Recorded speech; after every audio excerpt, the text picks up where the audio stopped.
ಪತ್ರಿಕಾಗೋಷ್ಠಿ ಉದ್ದೇಶ ಏನಂದ್ರೆ ಚುನಾವಣಾ ಆಯೋಗ ಕರ್ನಾಟಕ ರಾಜ್ಯದಲ್ಲಿ ಬೇರೆ ಬೇರೆ ರಾಜ್ಯಗಳಲ್ಲಿ ಮಾಡ್ತಾ ಇದೆಯಲ್ಲ ಅದೇ ಥರ ಇಲ್ಲಿ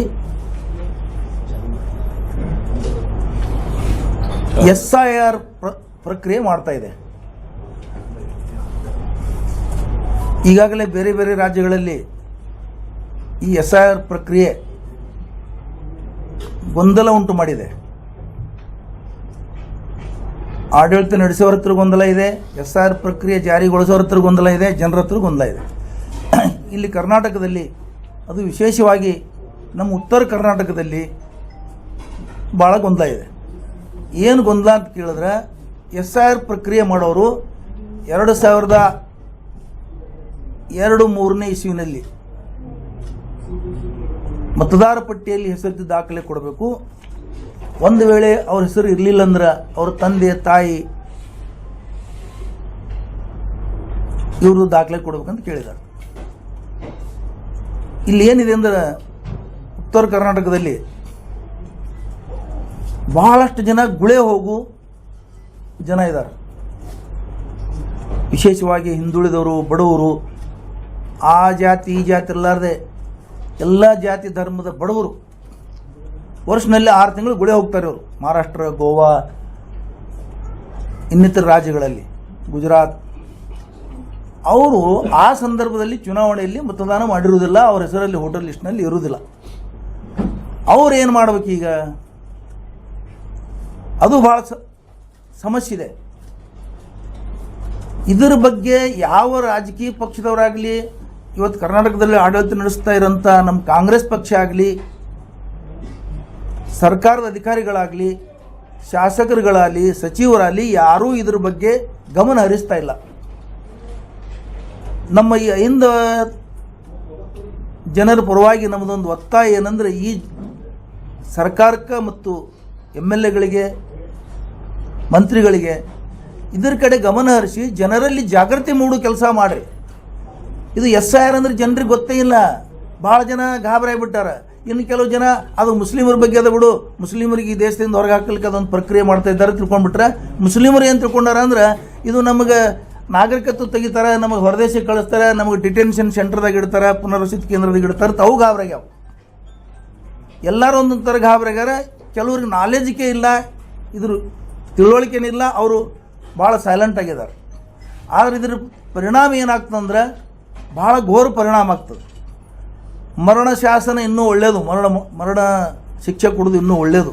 ಯಾಕಂದ್ರೆ ಅವ ಇಲ್ಲೇ ಸಾಯ್ತಾನೆ, ಇದೇ ಭಾರತದಾಗ ಮಣ್ಣೇರಾಗ್ತಾನೆ. ಮತ್ತು ಇದು ನಾಗರಿಕತ್ವ ತೆಗೆದ್ರೆ ಏನು ಉಳಿತಾವಂದಿಲ್ಲಿ? 1000ಕ್ಕಿಂತಲೂ ಘೋರ. ಅದಕ್ಕೆ ನಮ್ಮ ಉದ್ದೇಶ ಏನಂದ್ರೆ, ಇವತ್ತು ಸರ್ಕಾರ ಮೊದಲು ಫಸ್ಟ್ ಮಾಡೋ ಕೆಲಸ ಏನಂದ್ರೆ ಜನರಲ್ಲಿ ಜಾಗೃತಿ ಕೊಡಬೇಕು. SIR ಪ್ರಕ್ರಿಯೆಗೆ ವಿರೋಧ ಮಾಡಬೇಕು. SIR ಪ್ರಕ್ರಿಯೆ ಮಾಡುವ ಅಧಿಕಾರ ಚುನಾವಣಾ ಆಯೋಗಕ್ಕೆ ಇಲ್ಲೇ ಇಲ್ಲ. ಚುನಾವಣಾ ಆಯೋಗಕ್ಕೆ ನಾಗರಿಕತ್ವ ಪರಿಶೀಲನೆ ಮಾಡುವ ಅಧಿಕಾರ ಇಲ್ಲೇ ಇಲ್ಲ. ಆರ್ಟಿಕಲ್ 324 ಪ್ರಕಾರ 18 ವರ್ಷ ಮೇಲ್ಪಟ್ಟವರನ್ನು ಮತದಾರ ಪಟ್ಟಿಯಲ್ಲಿ ಸೇರಿಸುವುದು ಮಾತ್ರ ಕೆಲಸ ಚುನಾವಣಾ ಆಯೋಗದ ಅಧಿಕಾರ. ಅವನಿಗೆ ಮತದಾರ ಆಗಿ ಸೇರಿಸಲಿಕ್ಕೆ ಪರಿಶೀಲನೆ ಮಾಡಬೇಕು. 18 ವರ್ಷ ಆಗಿದೆ ಕಂಡುಕೊಳ್ಬೇಕು. ಆ ನಂತರ ಅವನಿಗೆ ಮತದಾರನ್ನು ಮಾಡಬೇಕು. ಇದು ಒಂದು ಬಿಟ್ಟರೆ ಅವರಿಗೆ ನಾಗರಿಕರನ್ನಾಗಿ ಹೌದೋ ಅಲ್ಲೋ, ಇವನು ನಾಗರಿಕತ್ವದೋ ಇಲ್ಲೋ ಅನ್ನೋದು ಪರಿಶೀಲನೆ ಮಾಡೋ ಅಧಿಕಾರನೇ ಚುನಾವಣಾ ಆಯೋಗಕ್ಕಿಲ್ಲ. ಇವತ್ತು ಇದ್ರ ಪ್ರಕಾರ ಎಷ್ಟೋ ಸರ್ಕಾರಗಳು, ಇವತ್ತು ಮಮತಾ ಬ್ಯಾನರ್ಜಿ ಇರ್ಬೋದು, ಬೇರೆ ಬೇರೆ ರಾಜಕೀಯ ಪಕ್ಷಗಳಿರ್ಬೋದು, ಹೋರಾಟದ ಸಂಘ ಸಂಸ್ಥೆಗಳಿರ್ಬೋದು, ಇವರು ಸುಪ್ರೀಂ ಕೋರ್ಟ್ವರೆಗೆ ಹೋದರೂ ಸಹಿತ ಸುಪ್ರೀಂ ಕೋರ್ಟು ಇದನ್ನು ಸರಿಯಾಗಿ ಗಮನಕ್ಕೆ ತೊಗೊಳ್ತಾ ಇಲ್ಲ, ಜನರಿಗೆ ಒಂದು ನ್ಯಾಯ ಒದಗಿಸ್ತಾ ಇಲ್ಲ. ಇದ್ರ ಬಗ್ಗೆನೂ ನಮಗೊಂದು ವಿಷಾದ ಇದೆ. ಸರಿಯಾಗಿ ಕಾನೂನು ಪ್ರಕ್ರಿಯೆ ನಡೆಸಬೇಕು. ಮೊನ್ನೆ ಕರ್ನಾಟಕದ ಕ್ಯಾಬಿನೆಟ್ದಲ್ಲಿ ಒಂದು ನಿರ್ಣಯ ಮಾಡಿದ್ರು. ನಾವು SIR ಬಗ್ಗೆ ಕಾನೂನು ಸಲಹೆ ಕೇಳ್ತಾ ಇದ್ದೀವಿ. 1 ತಿಂಗಳಾಯ್ತು ಸ್ವಾಮಿಗಳೇ, ನೀವು ಇನ್ನೂ ಕಾನೂನು ಪ್ರಕ್ರಿಯೆ ಕೇಳ್ತಾ ಇದ್ದೀರಿ. ಇಲ್ಲಿ SIR ಮುಗಿತಾ ಇದೆ. ಇಷ್ಟು ಸ್ಲೋ ಪ್ರಕ್ರಿಯೆಯಿಂದ ನೀವು ಇಷ್ಟು ನಿರ್ಲಕ್ಷ್ಯ ಮಾಡಿದ್ರೆ ನಾಳೆ ಕಾಂಗ್ರೆಸ್ ಪಕ್ಷದ ತಳಕ್ಕೆ ಬುಡಕ್ಕೆ ಇದು ಸಮಸ್ಯೆ ಆಗ್ತದೆ. ಬಿಜೆಪಿಯವರು ಏನು ಕಾಂಗ್ರೆಸ್ ಮುಕ್ತ ಅಂತ ಹೇಳ್ತಾ ಇದ್ದಾರೆ, ಅದು ಇದರ ಮುಖಾಂತರ ಮಾಡ್ತಾ ಇದ್ದಾರೆ ಅವರು. ಅದು ನಿಮಗೆ ತಿಳಿತಾ ಇಲ್ಲ. ಅದಕ್ಕೆ ನಾನು ಅನಿಲ್ ಬರೀ ಕಡೆ ಅದಕ್ಕೆ ನಾ ಹೇಳೋದು ಏನಂದರೆ ಈ SIR ಪ್ರಕ್ರಿಯೆಗೆ ಸರ್ಕಾರ ವಿರೋಧ ಒಡ್ಡಬೇಕು, ಅದು ನ್ಯಾಯಯುತವಾಗಿ ನಡೆಯಂಗೆ ನೋಡ್ಕೋಬೇಕು, ಕಾನೂನುಬದ್ಧವಾಗಿ ನಡೆಯಂಗೆ ನೋಡ್ಕೋಬೇಕು. ಚುನಾವಣಾ ಆಯೋಗಕ್ಕೆ ಇದು ಅಧಿಕಾರನೇ ಇಲ್ಲ SIR ಮಾಡೋದಾಗಲಿ. SIR ಅಂದರೂ ನಾಗರಿಕತ್ವ ಪರಿಶೀಲನೆ ಮಾಡ್ತಿದ್ದಾರೆ. ಆ ಅಧಿಕಾರ ಎಲ್ಲಿದೆ ನಿಮಗೆ? ಸಂವಿಧಾನ ನಿಮ್ಗೆ ಅದು ಅಧಿಕಾರ ಕೊಟ್ಟಿಲ್ಲ. ಅದಕ್ಕೆ ಇದು SIR ಯಾರು ಮಾಡ್ತಾ ಇದ್ದಾರೆ ಅಂದರೆ BJP ಚುನಾವಣಾ ಆಯೋಗದ ಮುಖಾಂತರ ಮಾಡ್ತಾ ಇದೆ. ಇದಕ್ಕೊಂದು ಉದಾಹರಣೆ ಏನಂದ್ರೆ, ಒಂದು ವಾರದ ಹಿಂದೆ ಕೇರಳದ BJP ಸಿಕ್ಕಾ ಚುನಾವಣಾ ಆಯೋಗದ ಆದೇಶದಲ್ಲಿ BJP ಸಿಕ್ಕಾಕ್ತಾರೆ, BJP ಪಕ್ಷ ಸಿಕ್ಕಾಕ್ತಾರೆ. ಚುನಾವಣಾ ಆಯೋಗದ ಮುಖ್ಯ ಕಚೇರಿ ಕೇರಳದ್ದು, ಆ ಮುಖ್ಯ ಕಚೇರಿಯಲ್ಲಿ BJP ಸಿಕ್ಕ ಹಾಕ್ತಾರೆ. ಅದು ಪ್ರಮಾದ ಆಗಿದೆ, ಕಣ್ತಪ್ಪನ. ಹಂಗಾರೆ ಸಿಕ್ಕ ಯಾಕಿತ್ತಲ್ಲಿ? ಈಗ ಒಂದು ಯಾವುದೋ ಕಚೇರಿ ಸಿಕ್ಕ ಹಿಂದೆ ಮುಂದಾಗಿದ್ರೆ ಏನ್ರ, ಚುನಾವಣಾ ಆಯೋಗದಲ್ಲಿ BJP ಸಿಕ್ಕ ಯಾಕಿತ್ತು? ಇದು ಯಾರು ಕೇಳ್ತಾ ಇಲ್ಲ. ಆಯಿತು, ಕಣ್ತಪ್ಪ ಆಗಿರಬೇಕು, ಮಾನವನು ತಪ್ಪು ಮಾಡೋ ಸಹಜ.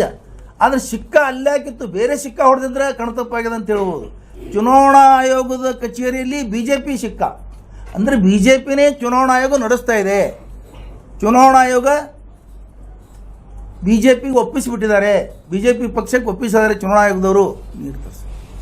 ಚುನಾವಣಾ ಆಯೋಗದವರು ತಮ್ಮ ಅಧಿಕಾರವನ್ನು BJPಗೆ ಒಪ್ಪಿಸಿಬಿಟ್ಟಿದ್ದಾರೆ. ಇದರ ಬಗ್ಗೆ ರಾಷ್ಟ್ರ ಮಟ್ಟದಲ್ಲಿ ಚರ್ಚೆ ಆಗಬೇಕು, ರಾಷ್ಟ್ರ ಮಟ್ಟದಲ್ಲಿ ಇದರ ಬಗ್ಗೆ ತನಿಖೆ ಆಗಬೇಕು. ಆ ಶೀಲ ಅಲ್ಲ್ಯಾಕೆ ಹೋಯ್ತು? ಚುನಾವಣಾ ಆಯೋಗದ ಆಫೀಸಲ್ಲಿ ಸೀಲ್ ಯಾಕೆ ಹೋಯ್ತು? ಸಿಕ್ಕ ಯಾಕೆ ಹೋಯ್ತದು? ಈಗ ಕರ್ನಾಟಕದಲ್ಲಿ ಏಪ್ರಿಲ್ನಲ್ಲಿ SIR ಮಾಡ್ತಾ ಇದ್ದಾರೆ. ಎಷ್ಟು ಜನರಿಗೆ ನಾಲೆಜ್ ಇದೆ ಇದ್ರ ಬಗ್ಗೆ? SIR ಬಗ್ಗೆ ನಾಗರಿಕರಿಗೆ ನಾಲೆಜ್ ಇಲ್ಲ. ಸುಶಿಕ್ಷಿತ ಅನ್ನಿಸ್ಕೊಂಡವ್ರಿಗೆ ಇದ್ರ ಬಗ್ಗೆ ನಾಲೆಜ್ ಇಲ್ಲ. ಇನ್ನು ಗ್ರಾಮೀಣ ಪ್ರದೇಶದಲ್ಲಿದ್ದವರು, ಗುಳೆ ಹೋಗುವಂಥವ್ರು, ಬಡ ಕಾರ್ಮಿಕರು, ಕೂಲಿ ಕಾರ್ಮಿಕರು, ಮಹಿಳೆಯರು, ಅನಕ್ಷರಸ್ಥರು, ಬುಡಕಟ್ಟು ಜನಾಂಗದವರು, ಇವರಿಗೆಲ್ಲ ಎಲ್ಲಿ ನಾಲೆಜ್ ಇದೆ? ಈ ಕೆಲಸ ಕಾಂಗ್ರೆಸ್ ಪಕ್ಷ ಆಗಲಿ ಸರ್ಕಾರ ಆಗಲಿ ಜಾಗೃತಿ ಮೂಡಿಸುವಂಥ ಕೆಲಸ ಮಾಡಬೇಕು. ಮತ್ತು ಎಲ್ಲ ಹಿಂದುಳಿದ ವರ್ಗದವರು, ಅಹಿಂದ ಜನರು ಕೂಡಿ ಒಂದು ಆಂದೋಲನ ರೂಪದಲ್ಲಿ ಇದನ್ನು ನಾವು ಪ್ರತಿರೋಧ ಮಾಡಬೇಕು ಅಂತೇಳಿ ನಾನು ಈ ಸಂದರ್ಭದಲ್ಲಿ ಹೇಳ್ತೇನೆ. ಇದು SIR ಅಂದ್ರೆ ಒಂದು ಮೋಸದ ಪ್ರಕ್ರಿಯೆ. ಇದು ಏನು ಮೋಸ ಅಂದ್ರೆ, ಹಿಂದೊಮ್ಮೆ NRC, NPC, NPA, CAA ಮಾಡಿದ್ರು.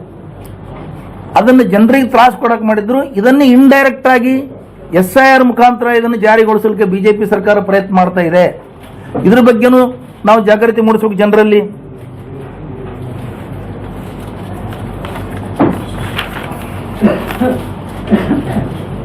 ನಾವೇನು ತಿಳ್ಕೊಂಡ್ಬಿಟ್ಟಿವಿ, SIR ಅಂದ್ರೆ ಮತಪಟ್ಟಿ ಪರಿಷ್ಕರಣೆ ಅಂತ ತಿಳ್ಕೊಂಡ್ಬಿಟ್ಟಿವಿ.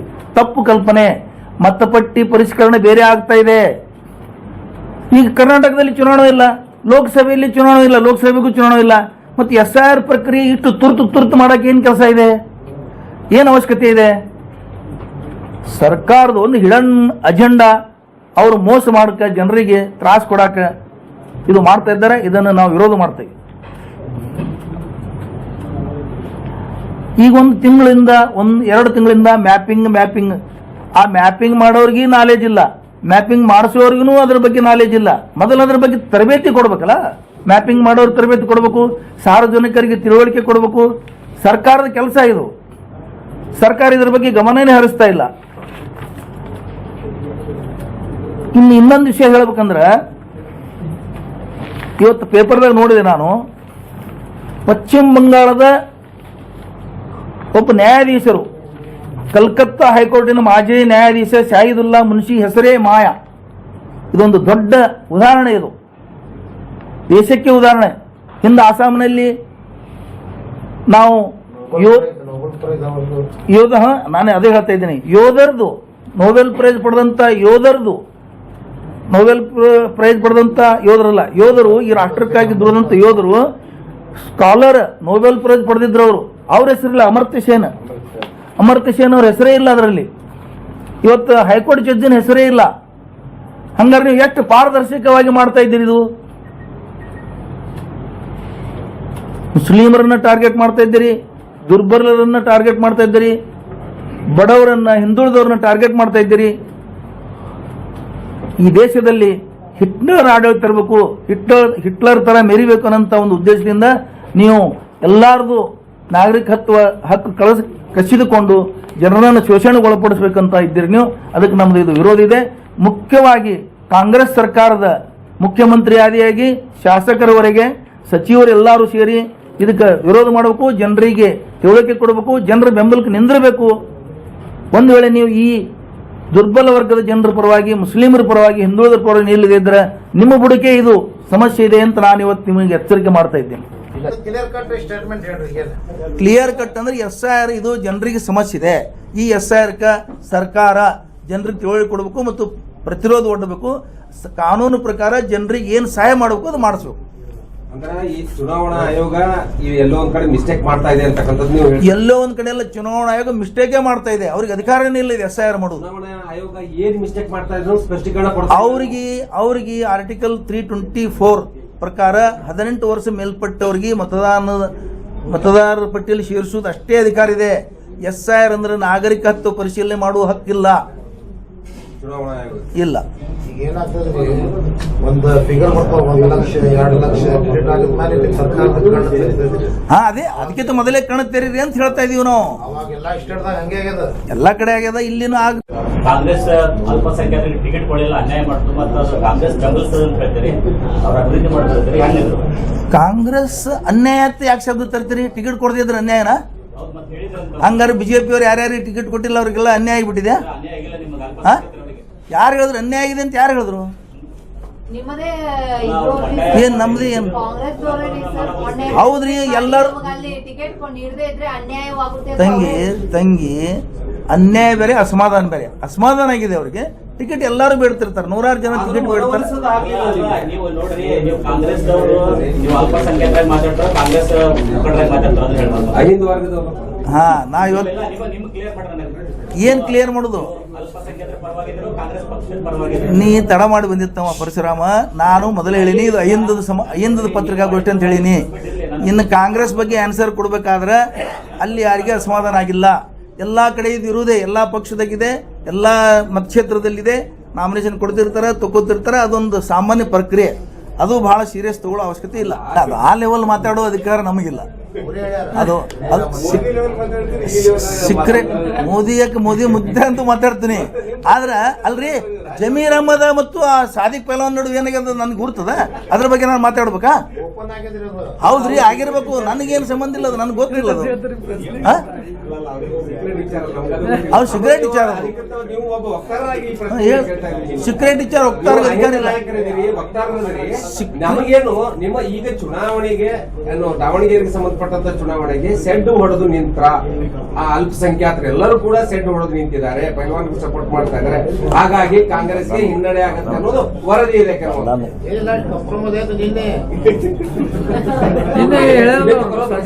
ಕಾಂಪ್ರಮೈಸ್ ಆಗಿ ತಿರುಗಿ ರಾಜ್ಯ ತುಂಬಾ ಎಲ್ಲ ಆಗ್ಯದಪ್ಪ ಅಣ್ಣ, ಎಲ್ಲ ಆಗ್ಯದ.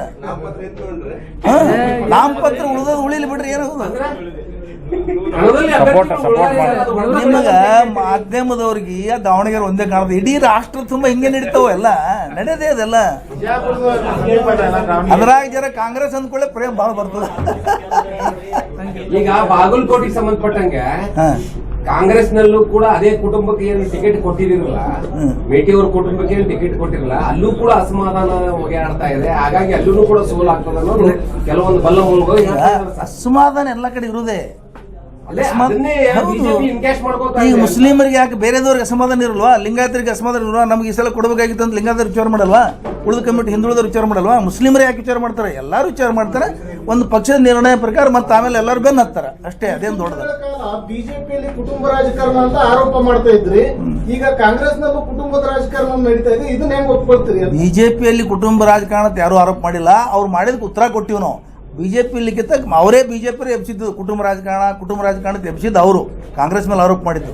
ಕಾಂಗ್ರೆಸ್ ಯಾವಾಗಲೂ ಆರೋಪ ಮಾಡಿಲ್ಲ. ಮಾಡಿದಕ್ಕೆ ನಾವು ಪ್ರತಿರೋಧ ಹೇಳಿದ್ದೀವಿ. ನಿಮ್ಮಲ್ಲಿನೂ ಅದೇ ಇದೆ ಅಂತ ಹೇಳಿದ್ವಿ.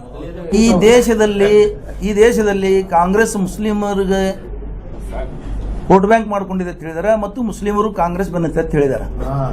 ಇದು ಉದ್ದೇಶ ಏನಿದೆ? ಲೀಡರ್ಗಳು ಏನೇನು ಮಾತಾಡಲಿ, ಮುಸ್ಲಿಮರು ಮತ್ತು ದಲಿತರಿಗೆ, ಹಿಂದುಳಿದವ್ರಿಗೆ ಏನಿದೆ, ಈ ದೇಶದ ಸಂವಿಧಾನ ಉಳಿಬೇಕು. ಅಧಿಕಾರಕ್ಕಿಂತಲೂ ಮುಖ್ಯವಾಗಿ ದೇಶದ ಸಂವಿಧಾನ ಉಳಿಬೇಕು. ಸಂವಿಧಾನ ಉಳಿಸಲಿಕ್ಕೆ ಪ್ರಯತ್ನ ಮಾಡ್ಬೇಕಂತೇಳಿ ಕಾಂಗ್ರೆಸ್ ಬೆನ್ನತ್ತಿದ್ದಾರೆ. ಇವರು ಬಿಜೆಪಿಯವರು ಸಂವಿಧಾನವನ್ನು ಮೊಟಕುಗೊಳಿಸ್ತಾ ಇದ್ದಾರೆ, ಅದನ್ನು ದುರ್ಬಲಗೊಳಿಸ್ತಾ ಇದ್ದಾರೆ. ಅದಕ್ಕೆ ನಾವು ಸಂವಿಧಾನ ಉಳಿಸಬೇಕಾದ್ರೆ ಕಾಂಗ್ರೆಸ್ ಒಂದು ಪರ್ಯಾಯ ಶಕ್ತಿ ತಗೊಂಡು ಈ ದೇಶದಲ್ಲಿ ಮುಸ್ಲಿಮರು ಕಾಂಗ್ರೆಸ್ ಬೆನ್ನತ್ತಿದ್ದಾರೆ ಅಷ್ಟೇ ಹೊರತಾಗಿ ಯಾರಿಗೆ ವಿರೋಧಿಲ್ಲ, ಯಾರಿಗೆ ಪರ ಇಲ್ಲ. ಸಂವಿಧಾನದ ಪರವಾಗಿ ಇವರೆಲ್ಲ ಹಿಂದುಳಿದವರು, ದಲಿತರು, ಮುಸ್ಲಿಮರು ಇವರೆಲ್ಲ ಸಂವಿಧಾನ ಉಳಿಸುವ ಸಲುವಾಗಿ ಬಾಬಾ ಸಾಹೇಬ್ ಅಂಬೇಡ್ಕರ್ ಏನೋ ಒಂದು ಸಂವಿಧಾನ ಕೊಟ್ಟಿದ್ದಾರೆ, ಶ್ರೇಷ್ಠ ಸಂವಿಧಾನ, ಅದು ಉಳಿಸಲು ಕೊಡ್ತಾ ಇದ್ದಾರೆ. ಮತ ಕೊಡ್ತಾ ಇದ್ದಿದ್ದು ಅದಕ್ಕೆ. ಪರಶುರಾಮ ಯಾವ ರೀತಿ ಉಳಿಸಕ್ ಸಾಧ್ಯ ನೀವು ತಮ್ದು? ಮತದಾನದೇ ಒಂದು ಶಕ್ತಿ, ಮತ್ತೇನು ಶಕ್ತಿ ನಮಗೆ ಉಳಿಸಲಿಕ್ಕೆ? ಅದು ಒಂದೇ ಶಕ್ತಿ. ಮತದಾನ ಒಕ್ಕಟ್ಟಾಗಿ ಮತದಾನ ಹಾಕಿ ಸಂವಿಧಾನ ಉಳಿಸಲು ಪ್ರಯತ್ನ ಮಾಡ್ತೀವಿ. ಬಿಜೆಪಿ ಅದನ್ನು ಮೊಟಕುಗೊಳಿಸ್ತಾ ಇದೆ, ಕಸಗೊಳಕತ್ತಾರ, ಅದಕ್ಕೆ ನಾವು ಉಳಿಸಬೇಕಂತ. ಆಗ್ಲೇ ಒಂದು ಮಾತು ಹೇಳಿದ್ರಿ, ಸಂಪೂರ್ಣವಾಗಿ ಚುನಾವಣಾ ಆಯೋಗದ ಮುಖಾಂತರ ಇದು ಎಲ್ಲೋ ಒಂದ್ ಕಡೆ ನಿಮ್ಮ ಕಾಂಗ್ರೆಸ್ ಅನ್ನು ಮೊಟಕುಗೊಳಿಸುವಂತ ಒಂದು ಭಯಕ್ಕೆ ಅಂಜಿದಿರಿ ಅಲ್ಲ? ಅಂಜುದೇನದ್ರಾಗ ನಡೆದಿದ್ದು ಹೇಳಿದೆವು, ಅದು ಪ್ರತಿರೋಧ ಒಡ್ಡಬೇಕಲ್ಲ. ಈಗ ಒಬ್ಬ ನೀ ಬಂದು ನಮ್ಮ ಮೇಲೆ ಹಲ್ಲೆ ಮಾಡೋ ನಾವು ಪ್ರತಿರೋಧ ಒಡ್ಬೇಕು ಅನ್ಸ್ತಾರೆ ಯಾರು ಅಂಜುದಿಲ್ಲ. ಈ ದೇಶದಲ್ಲಿ ಕಾಂಗ್ರೆಸ್ 126 ವರ್ಷದ ಇತಿಹಾಸ ಇದೆ, ಏನು ಅಂಜು ಪ್ರಶ್ನೆ ಇಲ್ಲ. ಇವತ್ತಿಲ್ಲ ನಾಳೆ ಅದು ಮತ್ತೆ ಕಾಲಚಕ್ರ ತಿರುಗುತ್ತದೆ. ನಮ್ಮ ಸರ್ಕಾರ ನಮ್ಮದು ಬಂದೇ ಬರ್ತದೆ. ಹಜರತ್ ಖಾನ್ ಬಾಬಾ ತಂತ್ರ ಮಂತ್ರದ ಪ್ರಸಿದ್ಧಿ ಪಡೆದ ಮಹಾಗುರುಗಳು. ವಿಜಯಪುರ ನಗರದ ಶ್ರೇಷ್ಠ ಹೆಸರುವಾಸಿಯಾದ ಹಜರತ್ ಖಾನ್ ಬಾಬಾ ನಿಮ್ಮ ಪ್ರತಿಯೊಂದು ಸಮಸ್ಯೆಗಳ ಬಗ್ಗೆ ಖಾತ್ರಿ ಹಾಗೂ ಸಮಾಧಾನ ಪಡೆಯಿರಿ. ಹಜರತ್ ಖಾನ್ ಬಾಬಾ ವಿಜಯಪುರ ನಗರದಲ್ಲಿ ಕಳೆದ 20 ವರ್ಷಗಳಿಂದ ತಮ್ಮ ಸ್ವಂತ ಮನೆ ವಿಳಾಸದಲ್ಲಿದ್ದು ಸಾರ್ವಜನಿಕರ ವೈಯಕ್ತಿಕ ಸಮಸ್ಯೆ ದೋಷಗಳನ್ನ ಪರಿಹಾರ ಮಾಡುತ್ತಿದ್ದಾರೆ. ಹಜರತ್ ಖಾನ್ ಬಾಬಾ ಸಂತೋಷದ ಸುದ್ದಿ ಕೇಳಿ ಆನಂದ ಆಗಬಹುದು. ಇವರು ಪಿಶಾಚಿ ಮತ್ತು ಭೂತದ ಕಾಟ ಮಾಟ ಮಾಡಿದ್ದು ತೆಗೆಯುತ್ತಾರೆ ಮತ್ತು ಬಹಳ ಕಾಲ ಮಕ್ಕಳಾಗದಿದ್ದರೆ ಹಾಗೂ ದಮ್ಮು, ಹೊಟ್ಟೆ ನೋವು, ಹೆಣ್ಣು ಮಕ್ಕಳ ತೊಂದರೆಗಳು, ಕಾಮಣಿ, ಇಸುಬು ಇವರ ಔಷಧ ಹಾಗೂ ಮಂತ್ರಶಕ್ತಿ, ದಿವ್ಯ ಶಕ್ತಿಯಿಂದ ಹಜರತ್ ಖಾನ್ ಬಾಬಾ ಇವರು ಆರೋಗ್ಯ ಚಿಕಿತ್ಸೆ ನೀಡಿ ನಿಮ್ಮ ಕಷ್ಟ ನೋವುಗಳನ್ನ ದೂರ ಮಾಡಿಕೊಡುತ್ತಾರೆ. ನಿಮ್ಮ ಸಮಸ್ಯೆಗಳಾದ ಮನಸ್ಸಿನ ಇಚ್ಛೆ, ಪ್ರೇಮ ವಿವಾಹ ಸಮಸ್ಯೆ, ನೌಕರಿ ಸಮಸ್ಯೆ, ಪತಿ ಪತ್ನಿಯರ ಸಮಸ್ಯೆ, ಆಸ್ತಿ ವಿಚಾರ, ಮಾಟ ಮಂತ್ರದ ಬಗ್ಗೆ, ಆರೋಗ್ಯ ತೊಂದರೆ, ಗುಪ್ತ ರೋಗಗಳು, ಶತ್ರುಕಾಟ, ಉದ್ಯೋಗ ಸಮಸ್ಯೆ, ಗೃಹ ಸಮಸ್ಯೆ, ಕೋರ್ಟ್ ವಿಚಾರ, ಸಾಲಬಾಧೆ, ಧನ ಸಂಪತ್ತು ಪ್ರಾಪ್ತಿ ಬಗ್ಗೆ, ಸಂತಾನ ಪ್ರಾಪ್ತಿ ಬಗ್ಗೆ, ರೋಗಿಗೆ ಔಷಧ ನಾಟುವ ಬಗ್ಗೆ, ವಿವಾಹ ಸಮಸ್ಯೆ, ವಿದ್ಯೆ ಸೇರಿದಂತೆ ಈ ಎಲ್ಲಾ ಪ್ರತಿಯೊಂದು A to Z ಸಮಸ್ಯೆಗಳ ಬಗ್ಗೆ ಖಾತ್ರಿ ಹಾಗೂ ಸಮಾಧಾನ ಪಡೆಯಿರಿ. ಹಜರತ್ ಖಾನ್ ಬಾಬಾ ಕಳೆದ 2 ದಶಕಗಳಿಂದ ತಮ್ಮ ಸ್ವಂತ ಮನೆ ವಿಳಾಸದಲ್ಲಿದ್ದು ಸಾರ್ವಜನಿಕರ ವೈಯಕ್ತಿಕ ಸಮಸ್ಯೆ ದೋಷಗಳನ್ನ ಪರಿಹಾರ ಮಾಡುತ್ತಿದ್ದಾರೆ. ನಿಮ್ಮ ಸಮಸ್ಯೆಗಳ ಪರಿಹಾರಕ್ಕೆ ಕರೆ ಮಾಡಿ ಪರಿಹಾರ ಪಡೆದುಕೊಳ್ಳಬಹುದು. Mobile number 9972183841. ಸ್ವಂತ ಮನೆ ವಿಳಾಸ Hazrat Khan Baba, Sainik school, first gate, bus stop, Ibrahim Roza back side, Horti plot, Rahim Nagar, Vijayapura.